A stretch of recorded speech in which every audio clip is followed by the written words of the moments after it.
आवाज येऊ लागला. मुलं खूप घाबरायला लागली. पण काय व्हायचं, रात्री 11 वाजेपर्यंत अभ्यास घ्यायचे आणि मुलं थकून गेली राहायची अभ्यासामुळे आणि ते डाराडूर झोपून द्यायचे. कधीमध्ये त्यांना जाग यायची. मग यांनी सर्व खिडक्या बंद केल्यामुळे आवाज यायचे. फक्त कोल्हे गुरुजी आणि वाघ गुरुजींनाच जागे राहायचे. ते म्हणायचं काय करायचं, हे वात्रट मुलांचे नायनाट कसा करायचा. मग त्यानेच ठरवलं की आवाज आला का परत कंदिलाचा प्रकाश मोठा करायचे आणि दरवाजा उघडून ते काठी घेऊन बाहेर जायचे. आता ते बाहेर गेले की सर्व गायब व्हायचं.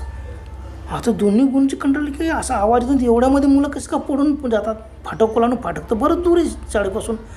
आपण फटकन अगदी वरांड्यात आवाज येतोय, आपण फटकन दरवाजा उघडून बाहेर येताच आवाज एकदम गायब. एवढ्या मिनिट पण लागत नाही, काही सेकंदाच्या आत मुलं पडत जाऊन गेट कुदून बाहेर जाऊ नाही शकत. काय हा प्रकार, ते बिचारे आश्चर्य करू लागले. इतर जो स्टाफ होता शाळेत, आमचे वडील वगैरे होते, त्यांनी त्यांना सल्ला दिला, गुरुजी रात्रीची शाळा